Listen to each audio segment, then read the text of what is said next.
everyone, Morgan here. So recently I talked about how there were ships that are literally being held at the edge of the harbors. At the edge of the harbors. And so basically they're just being held there. And one of the biggest excuses that they're making for that is COVID restrictions. And what this means is that basically there's like a bunch of procedure and like shift changes and all this stuff that like holds those ships up from actually coming in and getting rid of their cargo and all that. So it's a really big problem, and people who have actually been working the supply chain have confirmed that it is a crap show. Like, it is just a nightmare right now, and it's been a nightmare since the beginning of COVID. So this isn't a new thing. Our supply chain has been disrupted since 2020, and it's kind of only gotten worse for a variety of reasons. It's not just because of those cargo ships that are being held. It's the lack of materials. It's because certain things are in such high demand that it's creating a shortage of those materials. It's creating a shortage of those items. I mean, let's just look at one product, okay?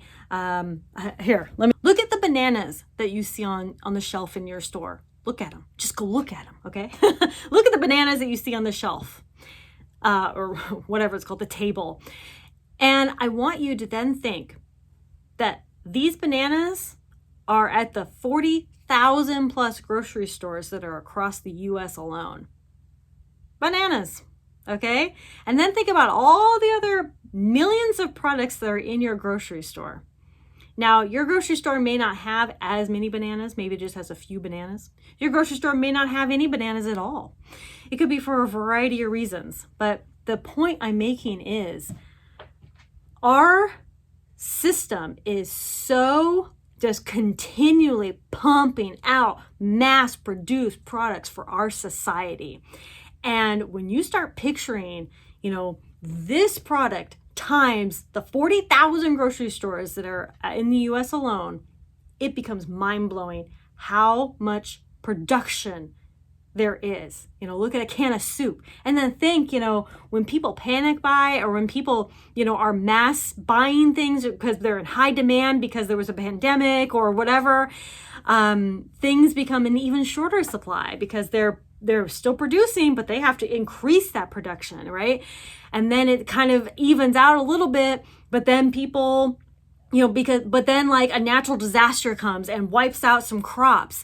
But then, so we're going to be seeing in the future some reduction of crops, either for our animals or for ourselves or whatever the case may be, okay?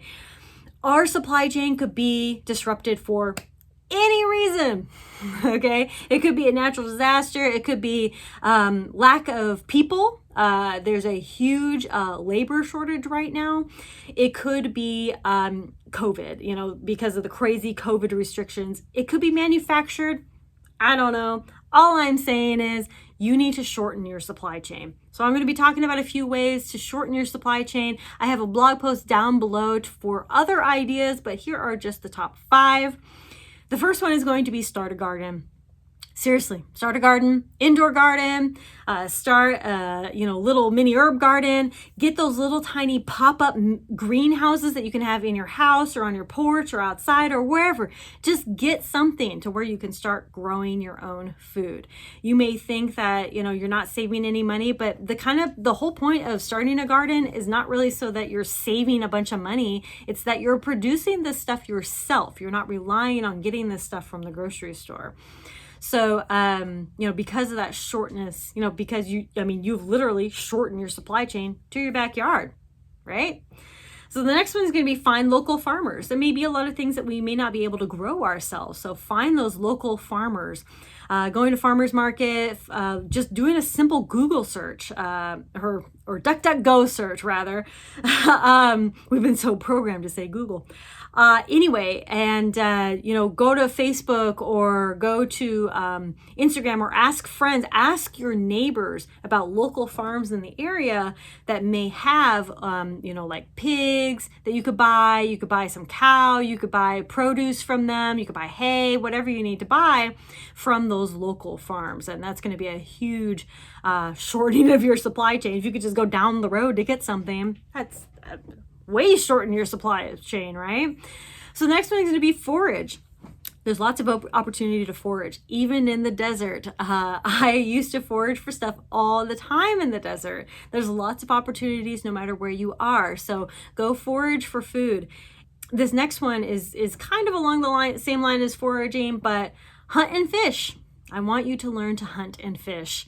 A lot of people would just totally scoff at the mere idea of hunting and fishing because, in a crisis, everybody's going to be hunting and fishing. But I don't know, how many people do you actually know that hunt and fish? And, rural people, you don't count because more people who are rural hunt and fish more often than city people, but city people do hunt and fish as well. Of course, there are lots of people that hunt and fish everywhere, but it's not as many as you may think, but they could be hunted a lot and fished a lot in times of crisis, but right now I still want you to learn it. I still want you to learn and know your local sources for hunting and fishing. It's not always going to be easy, so learning now is key. And the next one that I want to mention is community.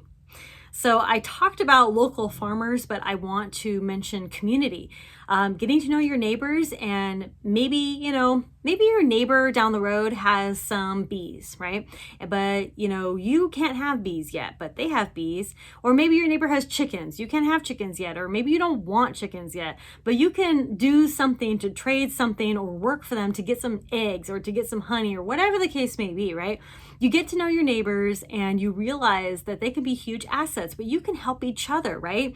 Maybe you can work a deal in which you come and clean out the coop once a week or something, and then that's how you get your eggs. It's just, little things that we can always do to help our neighbors and help our community. Go reach out to the local community and actually figure out. I was able to find 20 pounds of potatoes the other day because we reached out to our community. We are active in our community.